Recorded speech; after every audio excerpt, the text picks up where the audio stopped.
Good morning, everyone, and thank you for joining us for this week's Come Follow Me lesson with the Mormon News Report podcast. My name is Jenny Noonan Dye. I am joining you from Provo, Utah, along with my husband, John Dye. He's the one who's responsible for all that you see on your screen for those of you who are partaking of this lesson via the video stream. Now, here's where I divert from what I usually say at this point. We still, as always, for those who are participating in the video stream, we'd love to hear where you are, where you're from, what stood out to you in your study this week, whether it's the first time or the 50th time you've read these verses, or what your thoughts are, even if you didn't have time to study at all. Usually, we would get to as many comments as we can, just as we would if we were gathered all together in person. But today, while you are watching this, it's pre-recorded. We had some plans for today, Sunday, March 28th. And so we are currently recording this lesson, the video, the audio, a few days before. So unusually, I'm joined this week by my co-host for the Mormon News Report podcast, all the way from Detroit. It's Brant Malone. Welcome, Brant. Oh my goodness, Jenny! It's been so long. It really has. I'm so glad that you've joined us. Except it was actually you and I last talked on Tuesday, so it really wasn't that long. But it's been so long since I've done this, and I just want everybody in the Mormon News Report family to know there is no animosity, there is no rivalry, despite the fact that Ben Bernards looks so much more dashingly handsome than I do, and John Dye has the body of a 60-year-old, but the mind of a 60-year-old, but the body of a 25-year-old. There's no animosity or rivalry. We're just one big kind of sort of Mormon News Report family, right? We are glad he's here. It's good to see your face, as they say. Thank you. And of course, joining us with all his pro tips, all the way from California, it is our Krispy Kreme donut to our filled out vaccine card, Ben Bernards.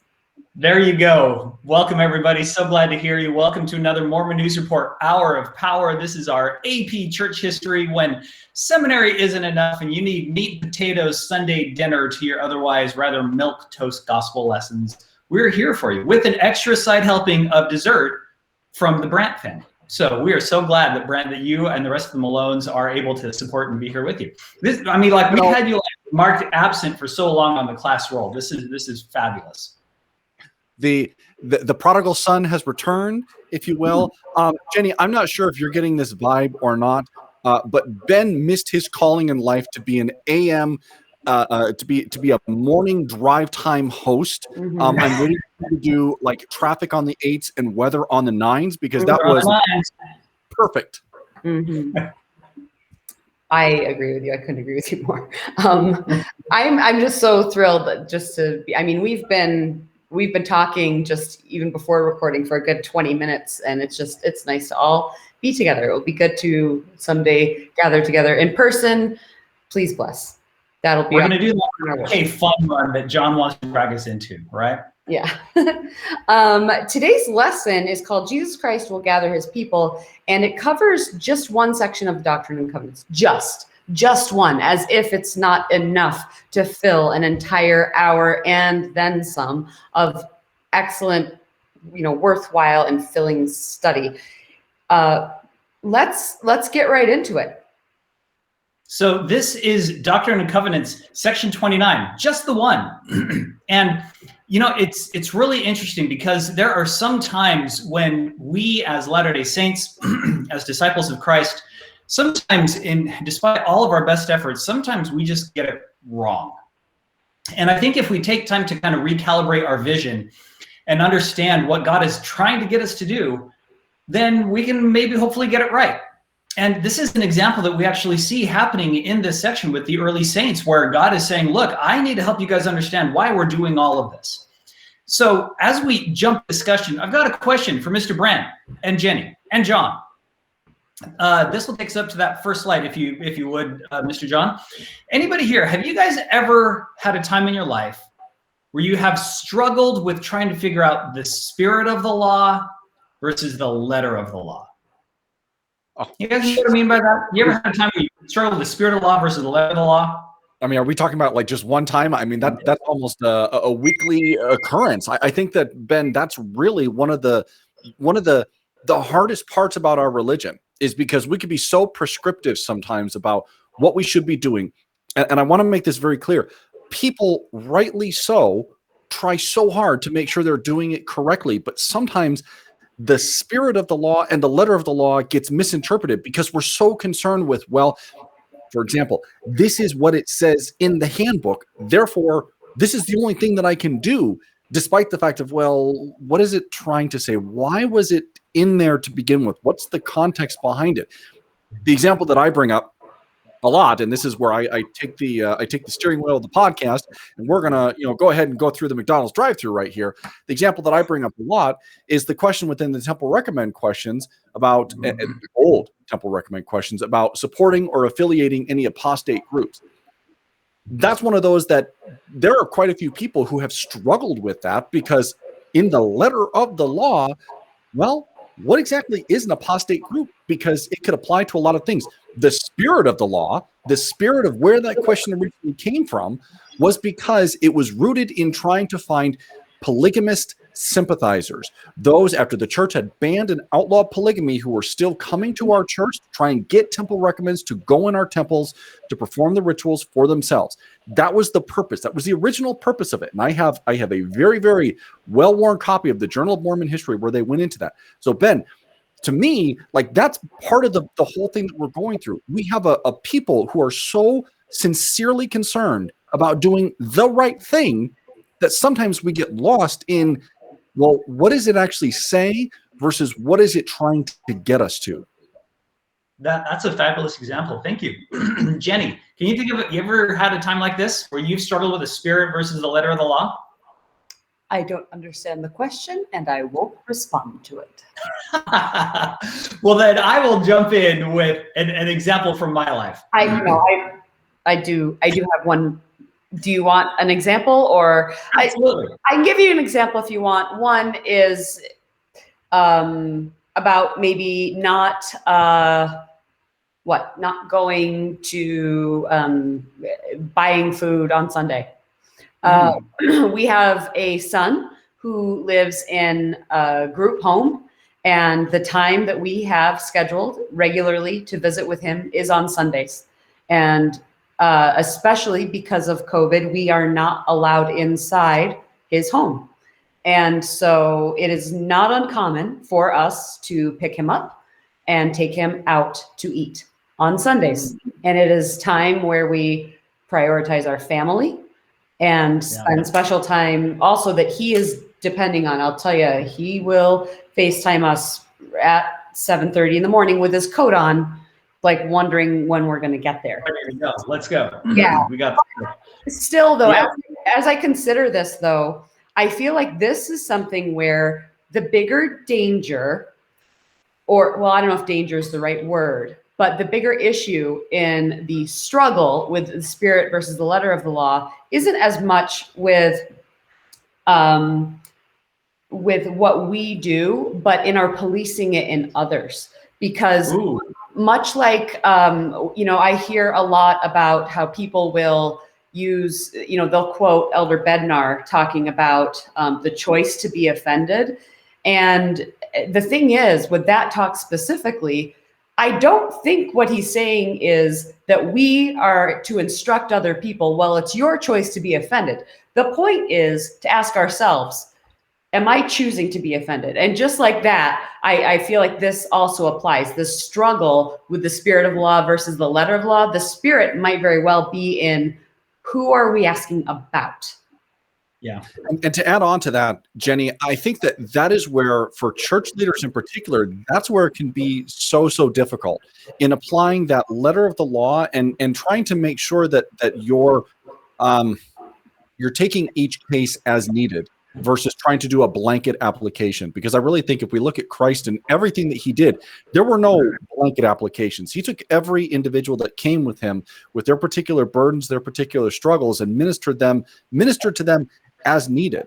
And so I think when you start thinking about things like that, the spirit versus the letter, that's where you see like, yeah, we have something, but it's so much more individualized. To go back to your example about you not judging, like that's really, or you not making sure that other people are offended. It's the person that's the hardest part. You know, that's a great point that you bring up, Brent. And I think that's one of the things that was so revolutionary about Jesus's teachings was that when he stepped into the world that was so hyper fixated on the orthodox practice of following the absolute letter. And to their credit, it's because they were taught that that's how holiness was derived. That's how you showed your devotion to God, was by doing everything to the letter. And that's what made them a distinct people. And so if you come in and if you violate that letter of the law, then you're not holy. And so in their mind, they're like, this makes perfect sense. You can't go and break the Sabbath laws. And I think the struggle that Jesus had was helping people elevate their view a little bit. I was going to share another similar example from my life. When I was in the MTC, I remember showing up one Sunday and there were vending machines inside the dorms where the missionaries lived. And I remember coming out of a meeting or something, and here's missionaries lined up. It was on Fast Sunday because they had closed the cafeterias, no food. All the elders were starving. And there was this line by the vending machine of people with cash in their hands, just feeding it in and buying out all the snacks that was there. And I stood there and I was like, hold up. Is this violation of the Sabbath, like buying stuff? And one of the elders looked at me and he's like, well, I'm not making people work, so it's fine. And I sat there and I was like, and it took me a long time to kind of suss that one out in my own mind. And even to this day, if you pose that exact same scenario to 10 different members of the church, you'll probably get 10 different answers as to whether or not that's okay and why is it okay and what the thing is. So again, kind of with all of those examples in context, sometimes as Latter-day Saints, sometimes we get it wrong. Sometimes we mistake the purpose behind the principle and the reasoning behind all of it for the actual rules themselves. And so that's one of the things that we wanted to set up with the discussion today of section 29. So a little bit of historical background of why this section came about, where it is, what's going on. Jenny, you had something? Go ahead. Yeah, for anyone who's joining us, I just want to put in a reminder. If you're just joining us, if you missed the beginning, this has been pre-recorded. We are airing this on Sunday morning, just as we always would, but because of some prior commitments, this has been pre-recorded. So we are not ignoring your comments. We welcome them. And in fact, we'll go back and read them as well. So please, keep letting us know where you're watching from and your thoughts about the lesson this week. I just want to, put that in there. Yeah. Absolutely. That was fabulous. Okay. So section 29, a little bit of historical background real quick. This is just before the second ever conference of the church. So if you look at the section header, you'll notice this is in Fayette, New York, September 1830. So the church was only organized just a few months before, April, right? So everybody else that's still part of the church, these are all still first generation Mormons. They've never done anything like this before. A lot of them came from other faith traditions. You got the Methodists, the Baptists, the Presbyterians, all these other people. So they've been to church, but they've never been to Joseph Smith's church that much. So they're still getting their legs under them, trying to figure them out. Now, last week we spoke about Oliver Cowdery and Hiram Page and the Whitmer brothers and the whole thing with the seer stone and how all that stuff that has happened. And now here we are gathered for this next meeting. And right before this conference, this verse drops, or this entire section drops. Now you'll notice that the entire first 30 verses is kind of tapping into this apocalyptic worldview that many saints believed the establishment of the church was leading up to. There's a lot of repeated imagery all the way from verses 7 through 28 of stuff from the book of Revelations, the sun darkening, the moon turning into blood, the stars falling. It's basically everything about the rapture, right? And I think this is kind of an interesting thing to be aware of, is that a lot of the people in his day, they shared this apocalyptic worldview. They took Joseph's visions as the next sign, saying that this is just about to happen. And for so many of these early Latter-day Saints, they believed that the second coming was going to happen in their lifetime. They thought that this was absolutely imminent. And who can blame them? When you see verses like the one that John has here highlighted in verse 14, I'll just go ahead and read that real quick. Behold, I say unto you that before the great day shall come, the sun shall be darkened, and the moon shall be turned into blood, and the stars shall fall from heaven, and there shall be greater signs in heaven above and in the earth beneath. There shall be weeping and wailing among the lands of men, and it just goes on and on. And so all of these things are kind of recognizing the need of preparing for this second coming. Now, in the midst of all of that, we see this interesting shift in tone and in focus where the Lord speaks about the commandments that he has given to men. And that's where we want to kind of focus in on. Brent, could I ask you, would it be okay? Do you mind reading verses 30 and 34 for us? Sure. Verse 30, but remember that all my judgments are not given unto men, and as the words have gone forth out of my mouth, even so shall they be fulfilled, that the first shall be last, and that the last shall be first in all things whatsoever I have created by the word of my power, which is the power of my spirit. You said verse 34? Yeah, 34 and 35. Wherefore, verily I say unto you that all things unto me are spiritual, and not at any time have I given unto you a law which was temporal, neither any man nor the children of men, neither Adam your father, whom I created. Behold, I give unto him that he should be an agent unto himself, and I gave unto him a commandment, but no temporal commandment gave I unto him, for my commandments are spiritual. They are not natural nor temporal, neither carnal nor sensual. Okay, wow, thank you. That was awesome. So, first question, I think this is where we're going to dig into, and let's see if we can dissect this a little bit and come to a common understanding to help us understand the principle behind all of this. So, John, if you want to go to the next slide, please. One of the next question that I want to ask is, in this verse, what the heck is a temporal commandment? What is that? What could that possibly mean? Brent and Jenny, what do you guys think? I feel like we need like Jeopardy theme song or something like that. Sorry, I'm on mute. When so God says, he says, I didn't give you guys any temporal commandments. So like, well, wait a minute. Well, what does he mean by that? What's a temporal commandment? Well, I mean, we could view temporal in two ways, right? Like in the literal sense of the word, temporal is a short term or not a long term thing. Like there will be a definitive end date there. It is temporary. But when we talk about it in a church context, we sometimes use temporary as a synonym for like our earth life. It is not an eternal commandment. It's a temporary commandment. So it could be one of two things there. I think probably it's leading towards temporal, meaning having to do with our body, having to do with life and the earth. And so that's where I'm going to fall down on that one. Yeah, no, that sounds good. Jenny, do you agree? What do you think? Yeah, I think same. I think that I think what he's saying there when he says, I've never given you a law that was temporal. I think what he's not delineating between, he's reassuring to us who misunderstand. Like if we say, oh, well, that doesn't matter as much, or, I feel like the older I get, the more life experience I have, the more I've been able to see the spiritual in all aspects of things. And, if that's the case with more experience, more knowledge, more light, then I think it's more of a clarification.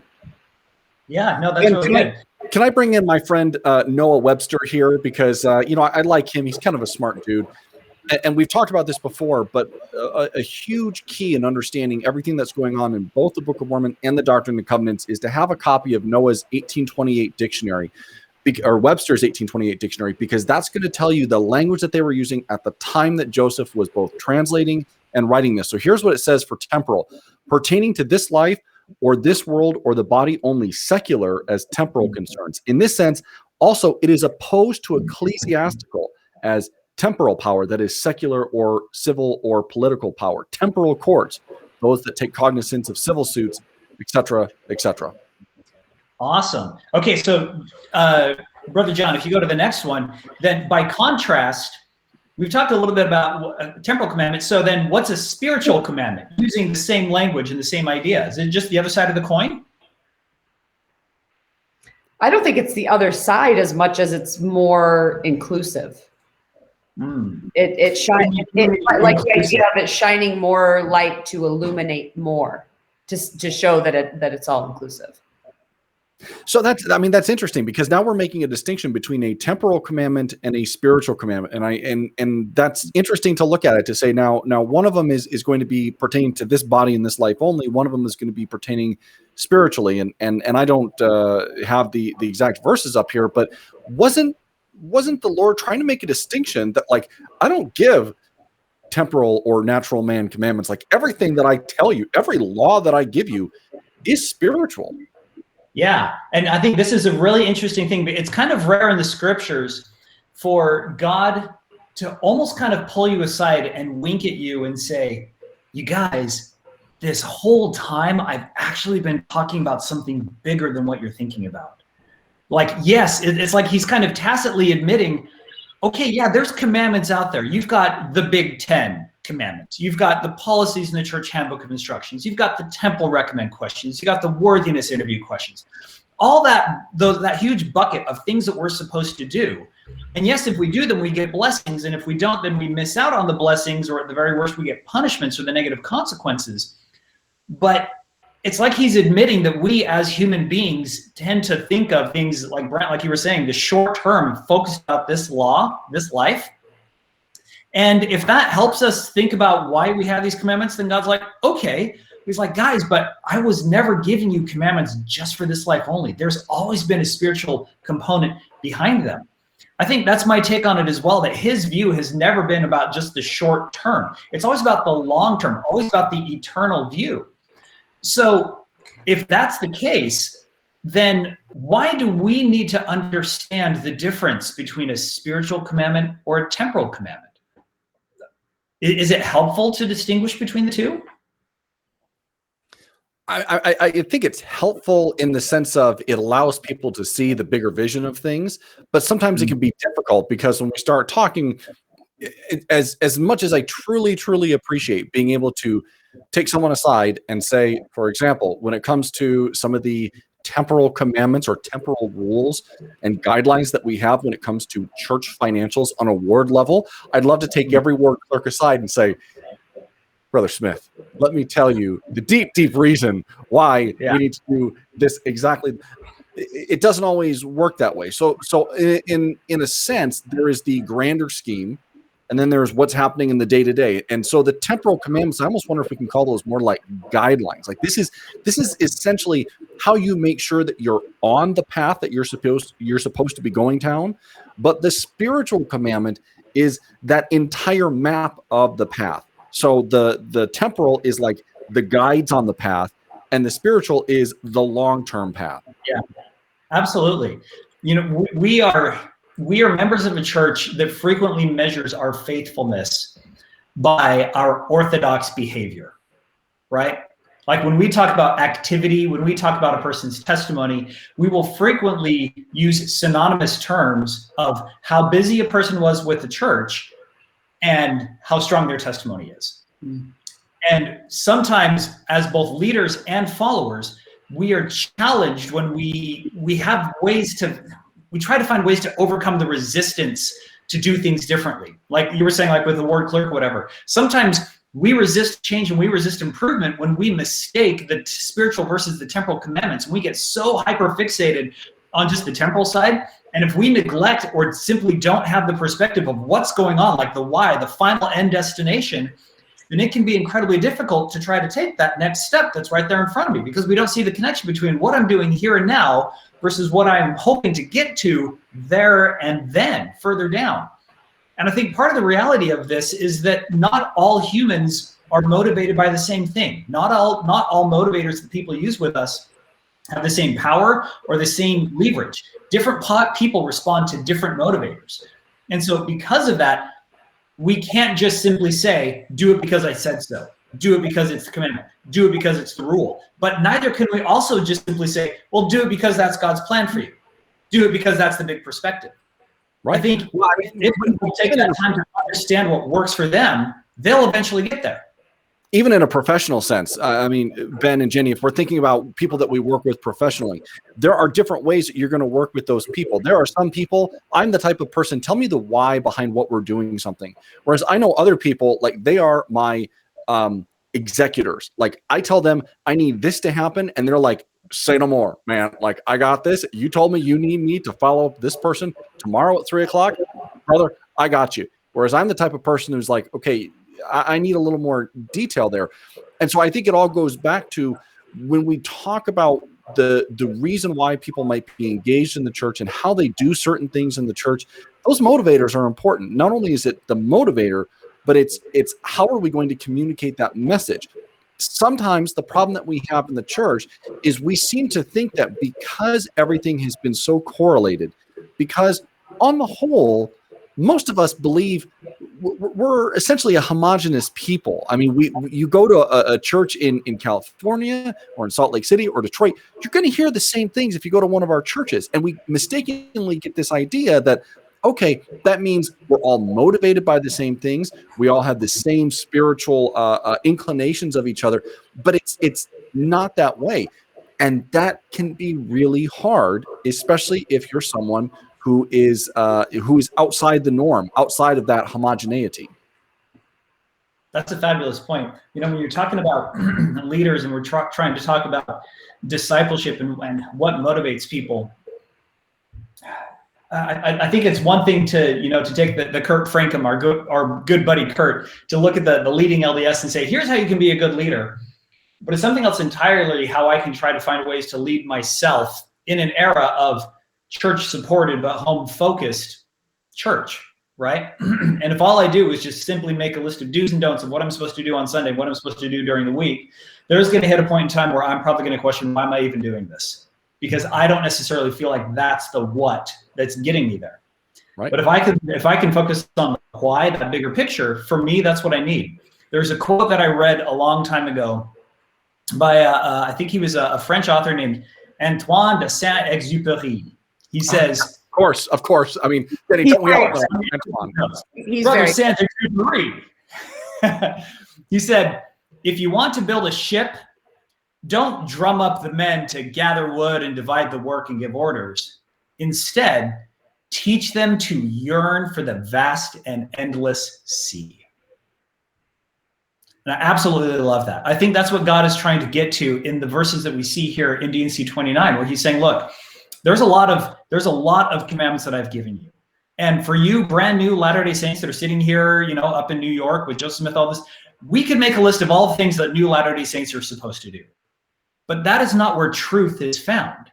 Truth is found in the doctrine behind all of this. So all of this was all been spiritual for a reason. So one of the other things that I wanted to kind of explore a little bit about today is understanding the cause and effect and the why of what we do. And I think one of the ways that I like to visualize this is through an old business school trick, and forgive me for getting kind of collegiate here, but honestly, it's a diagram that just makes a lot of sense to me. And I hope that we can explain this in a way that would make sense to others as well. This is what we call an Ishikawa diagram, a fishbone diagram. It's helpful to understand the why behind the what. So, Mr. John, would you mind going to the next one, please? And I'm going to give you guys a hypothetical scenario, okay? Imagine that you're sitting in church someday and somebody says, either a leader or a parent, and they say, we need to do indexing. Okay, that's what's over here on the right-hand side. We need to do indexing. We need to sit here and do family history. And then the people sit down, maybe it's your kids, maybe it's your teenagers, maybe it's even your ward members, and they say, why? Why am I supposed to? Now, if you were to start listing out, just brainstorming every reason why they should do indexing, and then start grouping them together, you'd probably see a lot of common categories. Maybe one category would be things like, there's a ward plan and the bishop said so because it's part of the ward plan, or the Elders Quorum Relief Society or my parents said so. Like at the ward level, that's why we're supposed to do it. Maybe another category would be sort of at this stake plan where the stake president said that I was supposed to, or the high counselor said so, we're passing it down. For some people, that appeal to authority is what's going to be useful for you. Maybe you could take it up an even step further and say, well, why are we doing indexing? Well, because at General Conference, the prophet said that they should. And then other people stood up and they all testified about how good they felt doing indexing, or they really liked the family history, or it was the spirit of Elijah. Now, if we were going to be completely honest, somebody might say, honestly, Brother Bernard's or, Brother Malone or Sister Di, part of the reason why I do indexing is because of the culture of Mormonism. Because there's this expectation that I'm going to obey, or there's this pressure to conform that everybody else is doing it, and if you want to be a good Latter-day Saint, that's what you're supposed to do. And maybe there would be somebody at the very back that would simply raise their hand and say, guys, for me, I don't do it because of the ward plan. I don't do it for the stake plan. I don't do it for the LDS conference. I do it for my own personal reasons. I do it because I enjoy indexing. I enjoy learning about my family. Or I enjoy the way that it strengthens my testimony by learning about how those people grew with Latter-day Saints or with their faith and their journey in Christ. So before I go any further, does that model, does that make sense? Can you see how this would fit and help understand the behaviors here? Yeah, Jenny, I look at this and I think that this leads to so many things that you and I have talked about when it comes to, especially when it comes to working with youth and some of the cultural things that we talk about in the News Report podcast. Everybody has a different reason why they're doing something. And it's so important for us to understand that. And I think that what we try and do, especially sometimes when we talk about stories that are a little uncomfortable, is trying to understand what's the perspective of someone who's going through something like this. What are they thinking? And I'm thinking specifically of marginalized groups. So those who might be LGBTQ, I think of our Black brothers and sisters and other underrepresented groups, because those are people that have a specific perspective that can be difficult for us to understand it. And so by using this fishtail diagram, which Ben, I mean, this is tickling my MBA heart right here. Like, this is just glorious. I was just like, oh, Business with Brand live. It's glorious. Like I've got my highlighter and everything. But I think that that's so important. And additionally, so when we start looking at, so why are we doing what we do? We were just talking about it with the YSA survey that we saw with Jana Reese's column, right?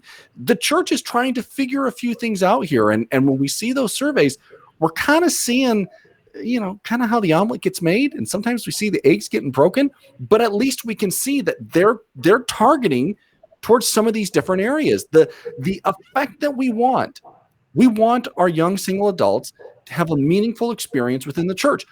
So how do we get there? Is it through missions? Is it through leadership? Is it through their war? Like, all those things begin to fit together right there. Awesome. Jenny, what do you think?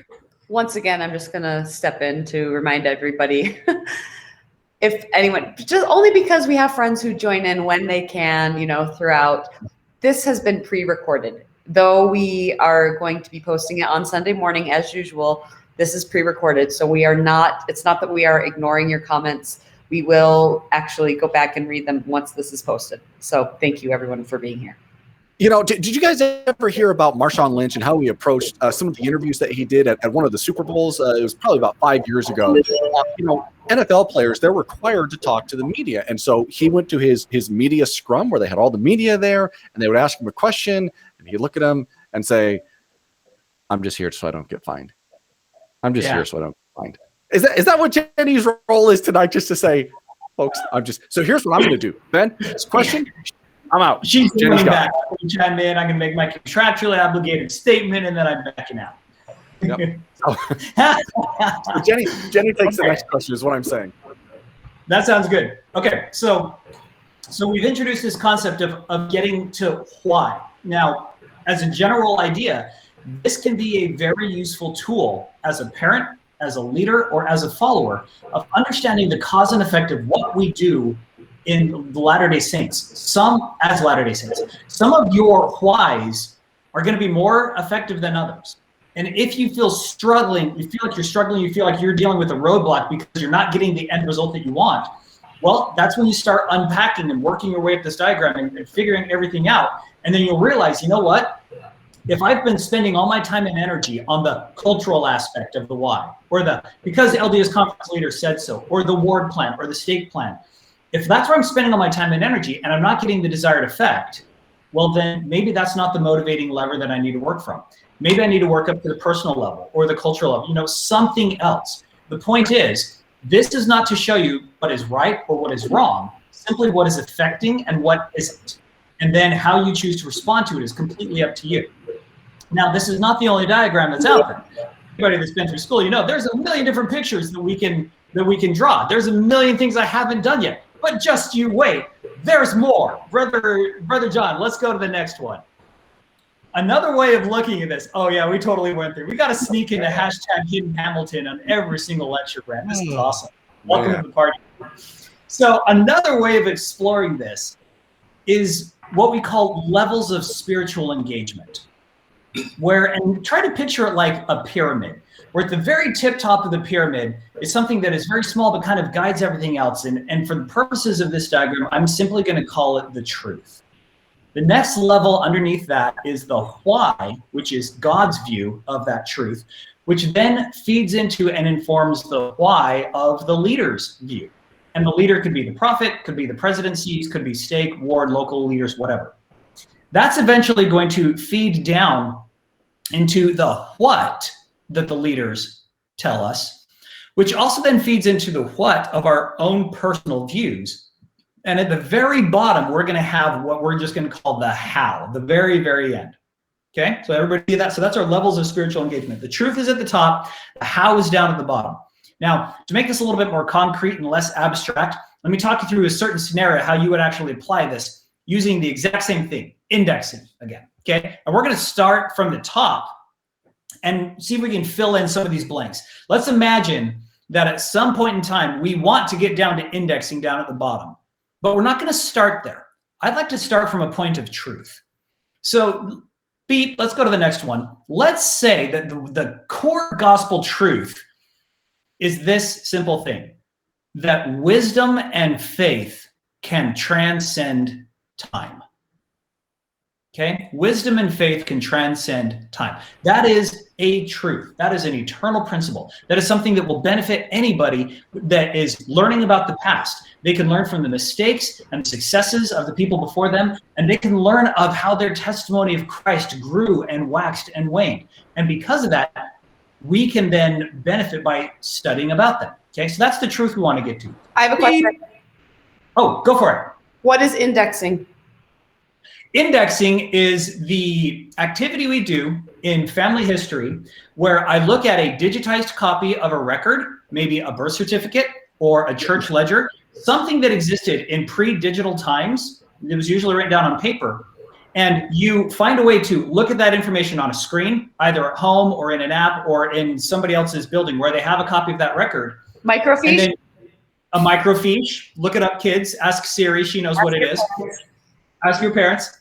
But you go looking through this old record and you look for pertinent personal information, names, dates, birth dates, whatever. And you take that information and you enter it into a database of some kind. So that way other people can read it later on. For the context of our discussions, the database you're entering it into is Family Search. Great. So the records that you're reading is like old baptismal records from like in my family. I've looked at old Dutch records from like the 1600s and I find names and dates and I enter them into Family Search so I can see what it is. Okay? Yep. So the truth that we're starting from is that wisdom and faith can transcend time. Why do we do that? Well, from God's perspective, he wants us to learn about our progenitors. He wants us to learn about the people that came before us. And he does that because he knows that wisdom and faith can transcend time. So then he's going to try to communicate that to the leaders, to the prophets, to everybody else. Beep. And that's then going to help them understand that the thing that they need us to see, or what we're going to hear then from the prophets, is that the prophets are going to say, go do family history. That's going to be the next thing all the way down. Wisdom and faith transcend time, and then we learn about our progenitors, and then the prophets are going to say, beep, go do your family history. Okay, that's why we should do it. And sometimes that's kind of where they will stop, is we kind of get hung up on this, what the leaders say. The leaders said, oh, we're supposed to do family history, and then what are we supposed to do? One of the ways of doing family history is indexing.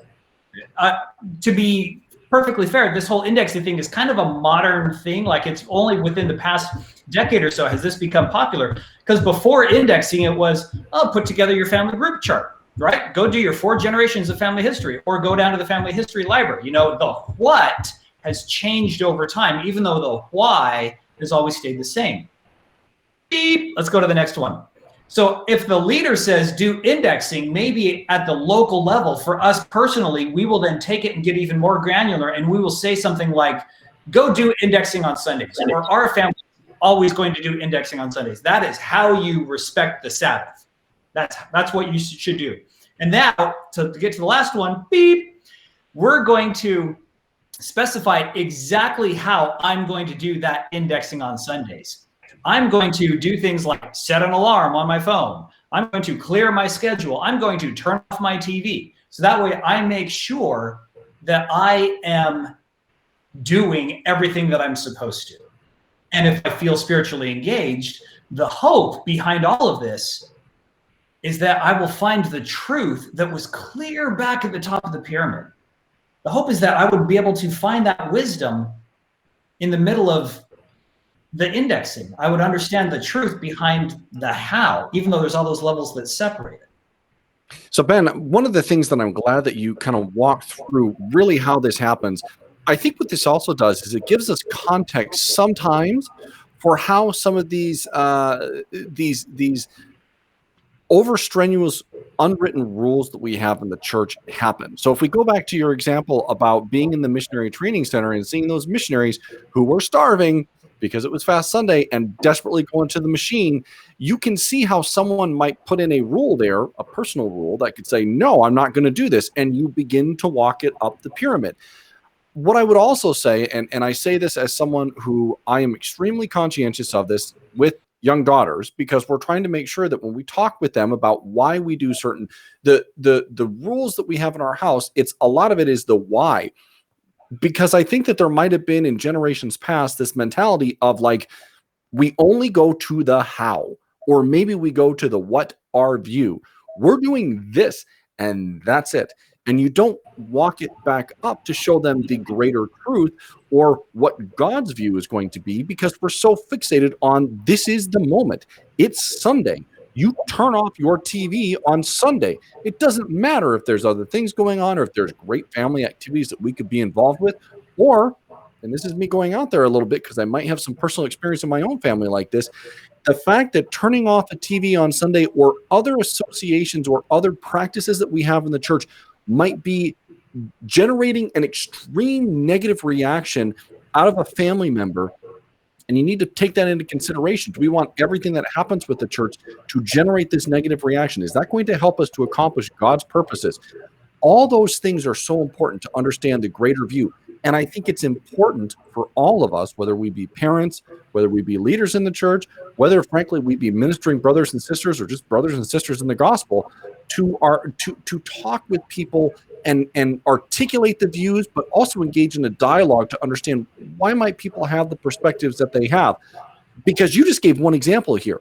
The leader's view, our view, I think we need to make sure that that's clear.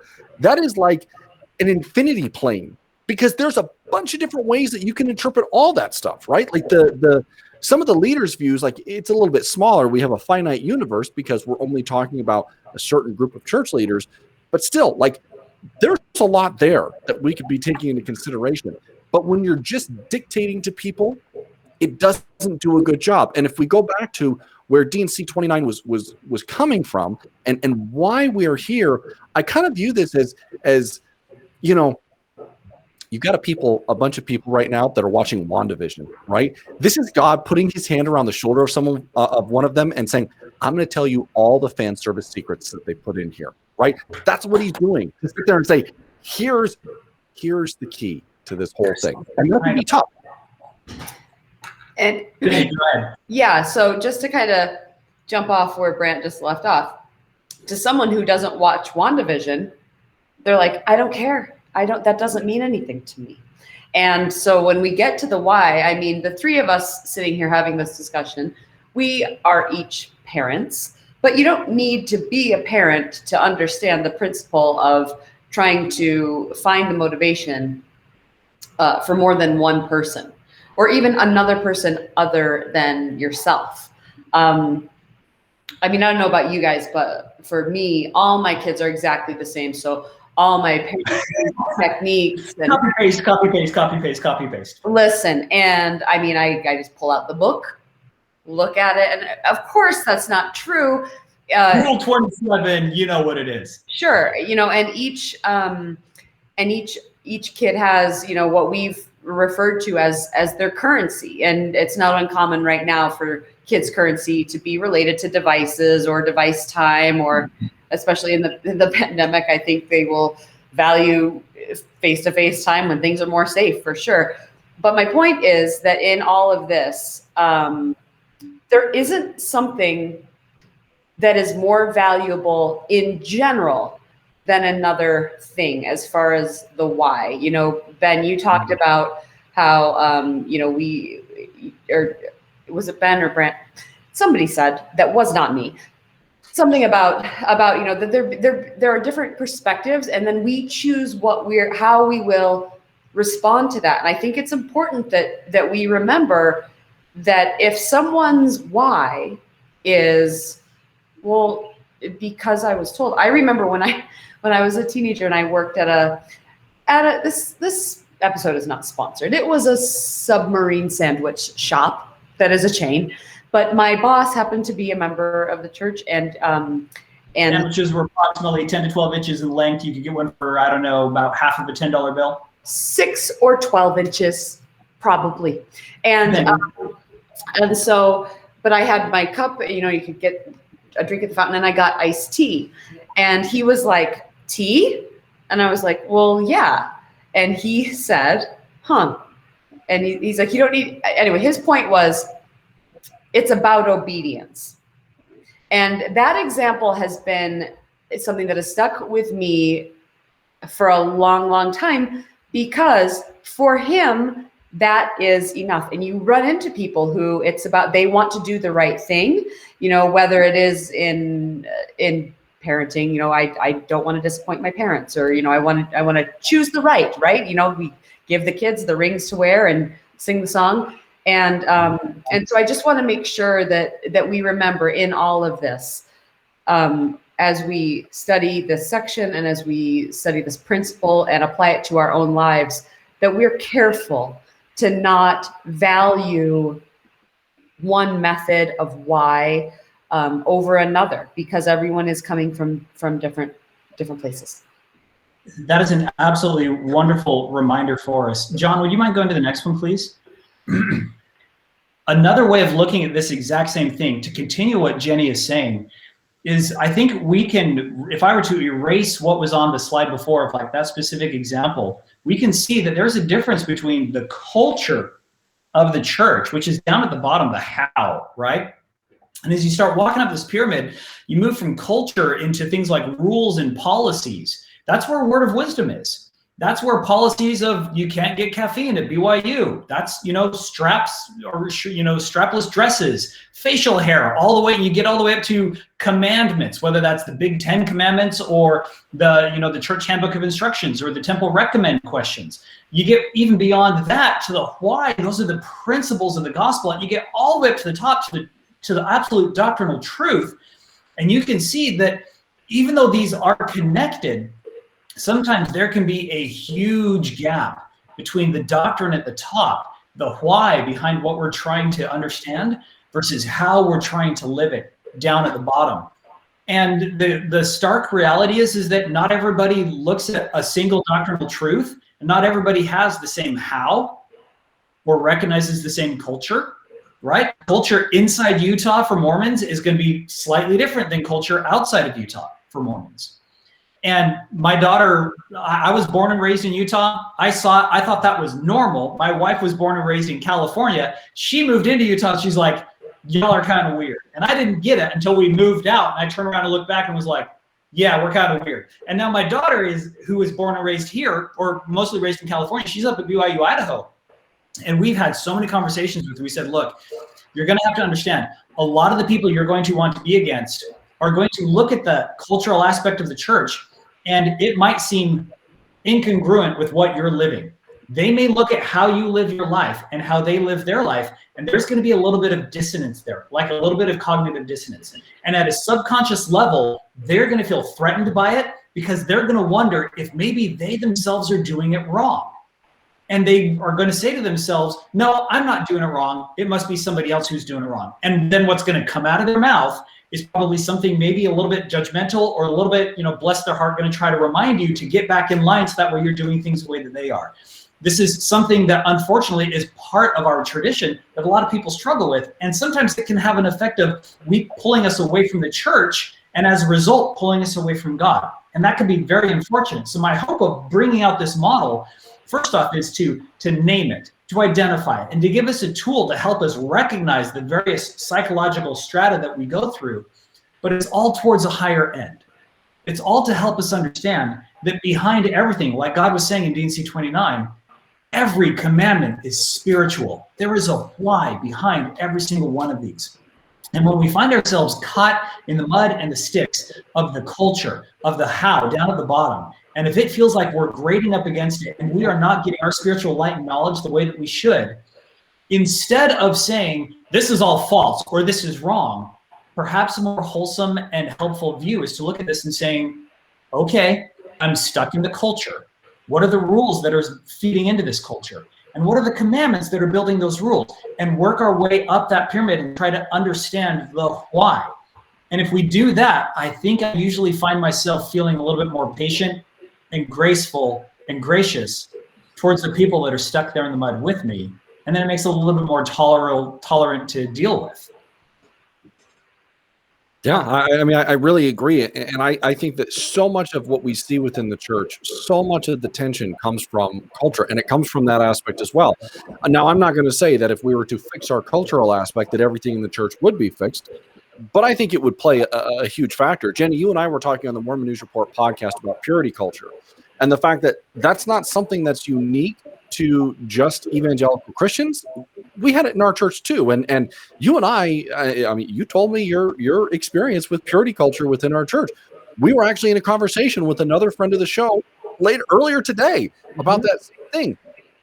And again, where does that purity, if you look at the purity culture and the levels of spiritual engagement that Ben's talking about here, boy, it's right down there at the bottom at culture, because people with the most sincerest of intentions want to make sure that they're helping people to understand the doctrine, the principles, the commandments, and then we get to rules and policies, because no, you can't go anywhere close to this stuff.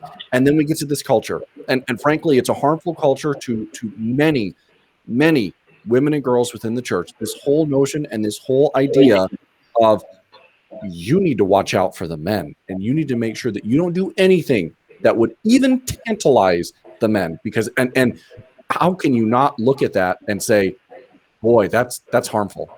Meaning you need to watch out for the men. You need to protect them from you, girl. Your job. Yeah. Yeah. Don't make me sing. This gets us to one of the things I wanted to highlight, and I think you guys have done a really good job on picking up on this, is another pitfall warning. We're going to add this to our collection of spiritual pitfalls. And I think, if you've been listening to this, our discussions we have, one of my goals is to help build an emotional toolkit of sort. And some of these is a series of warnings of common pitfalls. And here's the one that we're going to share today. A common pitfall is mistaking the commandments and the rules and the policies and the culture for doctrine, right? There was one example that this happened in my life.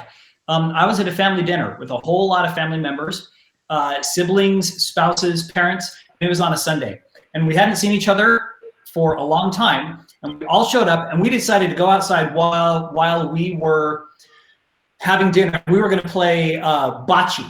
Bocce ball is a little sport where you're like lawn bowling, where you toss a little thing on the ground. And we were having a great time, and we're outside going along. And there was one family member that thought that this was a bad thing to do because it was a sport, and sports are not good on Sunday. Now, this person had brought along a copy of a church magazine and thought that church magazines are good.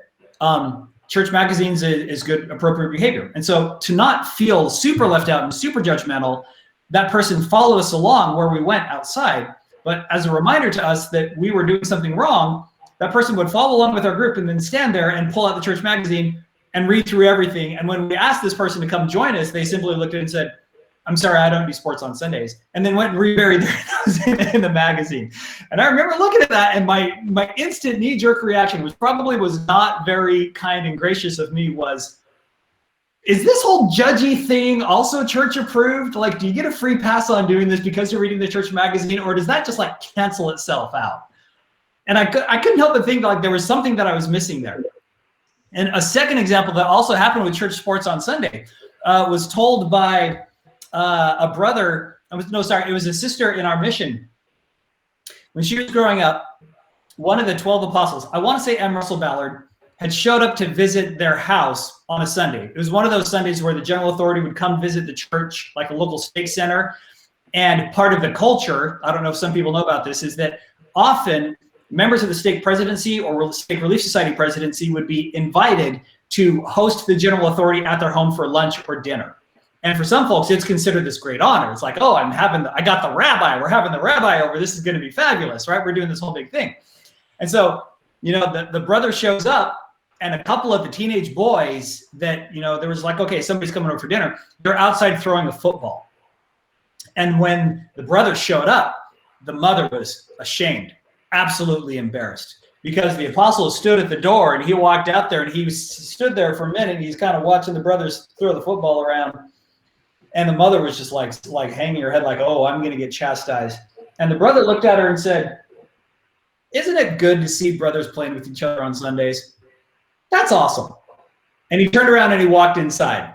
And that sister was like, wait, what? And she had to kind of go back and kind of recalibrate what was going on. Do I get a free pass? Is he saying this just to be nice? Deep down inside, was he really judgmental? Whatever. Maybe he understood the why. And he understood that different people have different hows and whats, and it's not our place to judge them. What comes to mind is, what is it? Thou art worried and careful about many things, right? We're just worried about the wrong things. In your pitfall warning, what comes to mind is exactly that, which is, it feels like that is at the core of the intention behind what would Jesus do, because there are so many things that are done. And at first glance, you think about, well, why? And the answer turns out to be because we've always done it that way. Yeah. But that's not my word. No, absolutely. If anybody here is a literary fan, or if anybody listening or watching knows of a young LDS good guy named Brandon Sanderson, you might be familiar with his huge epic book series called Stormlight Archive. It's absolutely legendary. In my view, it surpasses Lord of the Rings. It's the only book that could ever possibly do so. That's fire. I'm going there. I'm totally going there. He's the only one that could do it. Brandon Sanderson, he's there. In this book, he brings up, there was one example, a vignette that I read just the other day. There's a warrior named Adeline. Adeline was being trained in martial arts, and he went to his dojos kind of a thing. He went to his training place, and his master there had his outfit with a belt. And he says, you know what? The proper way to tie this belt for martial arts is you take it and you wrap it around your waist 3 times. That is how you do it. And so young Adeline grows up thinking that's the way that I'm supposed to do it as well. And as he goes through life, he meets other disciples that were studying the same martial arts. And he saw that some people wrapped their belt around their waist 2 times, or some people wrapped it around their waist 1 time. And he was the only guy that did it 3 times. And he says, well, my master was the one who told me 3 times is the way you're supposed to wrap it around your waist. He went back to his master and said, why do you do it this way? And he says, well, because my master told me that's the way I was supposed to do it. Well, he went to that guy's master who was still alive. He said, 3 times is what you're supposed to, because that's the way my master. He went all the way back. He went like 5 generations back and was able to find the original master for this martial arts. And he says, Sensei, please tell me, why do I wrap the belt 3 times? That's the correct way, but help me understand. And the sensei, who was really short, said, well, because I'm so short, if I do it twice, it's going to fall on the ground. That's the only reason. So it became this intergenerational sense of telephone where the why got completely lost. And in the absence of the why, a what and a culture sprung up around it. And they fell into this pitfall of mistaking the commandments and the rules and the policies in the culture for the doctrine. So this then brings us into the final pro tip that we'd like to share for today. John, if you wouldn't mind going to the next one. Church history pro tip number 9. Our collection is getting big. Our pro tip for tonight or for today. Please, good brothers and sisters, get to the doctrinal why behind the what and the how.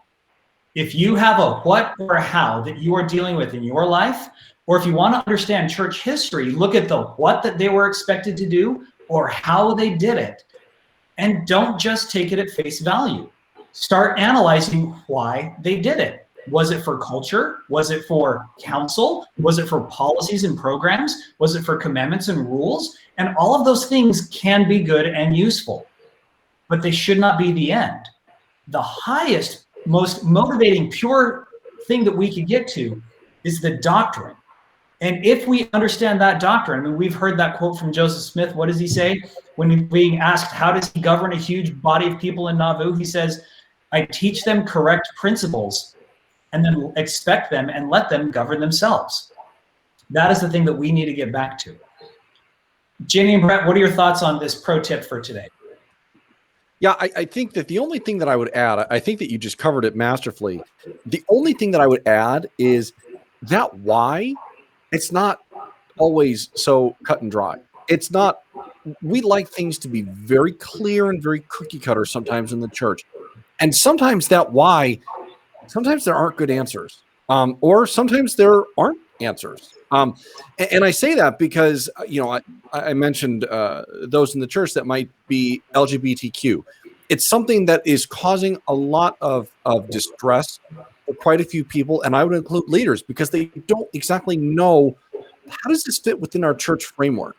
And I think instead of just saying, well, I don't know, let me go back to the one sentence, the 140 character tweet that I was told that makes sense, and I don't have to worry about it because someone higher than me told me it.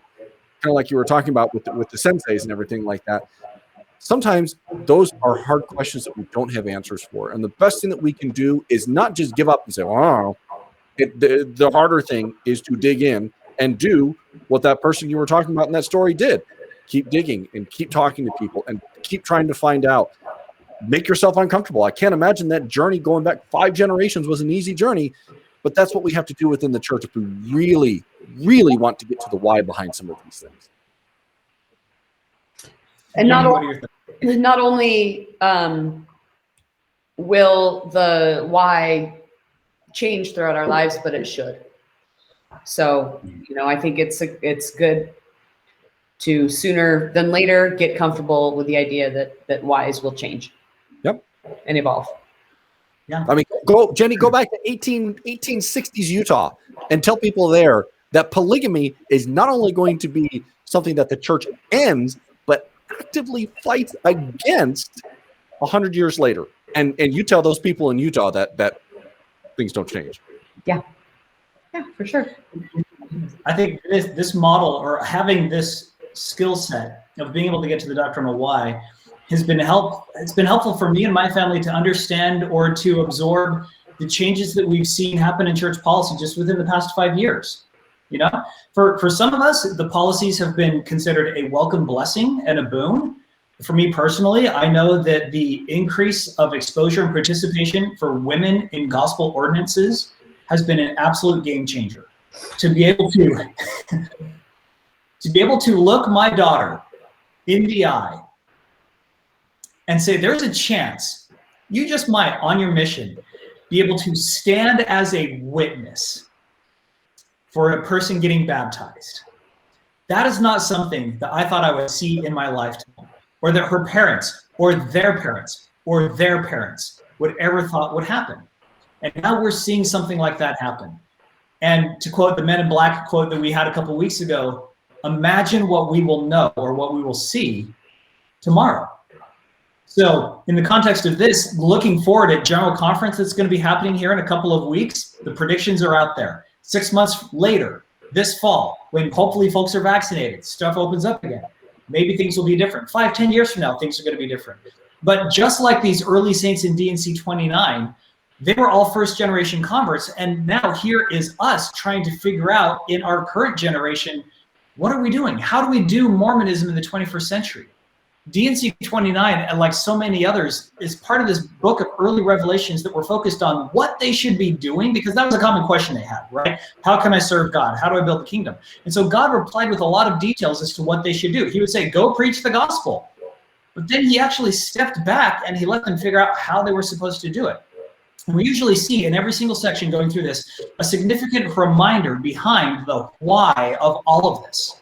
Joseph himself would later say, like he mentioned, he will teach the principles and let them figure out the how. So whether we are leaders or followers, I hope that our behavior would be a little bit more lasting and a little bit more meaningful if we seek out the doctrine behind the to-do list, if we seek out the principles behind the programs, if we figure out the truth behind all the tasks. And starting out with the letter of the law is a fine thing to do, but hopefully that's a starting point, not a finish line. And hopefully we'd be willing to step beyond that to follow the Spirit and then get to the spirit of the law. Beautiful. That sounds like a good place to end it. What do you think, Jenny? I'll say thank you so much, both of you whose faces I'm looking at, and the one whose face I'm looking at right now. Thank you very much, John Dye. Thank you, John. Thank you, Ben. Thank you, Brant. Thank you to everyone who has participated. Thank you for being patient with the fact that we pre-recorded this, and so we didn't reply to your comments this time. But please be assured that we will be back. Now, just as a matter of organization, whereas last year we did do a Come Follow Me lesson on Easter Sunday, this year, Easter is the same Sunday as General Conference Sunday. So we will not be doing a Come Follow Me lesson next Sunday, which is April 4th. That lesson is in the Come Follow Me manual. It's called I Am He Who Liveth, I Am He Who Was Slain. And it is a special collection of scripture focused on the resurrection that is very special for the week leading up to Easter. We will be back on Sunday, April 11th, to cover the next Come Follow Me Doctrine and Covenants lesson, which is called You Are Called to Preach My Gospel. That lesson covers Doctrine and Covenants sections 30 through 36. And that'll be just great. So once again, thank you so much to everyone who joined, from everyone in the Mormon News Report podcast family. My name is Jenny Noonan Dye. Thank you for joining us. Have a great week. Happy Easter, and we'll be back again soon. Take care.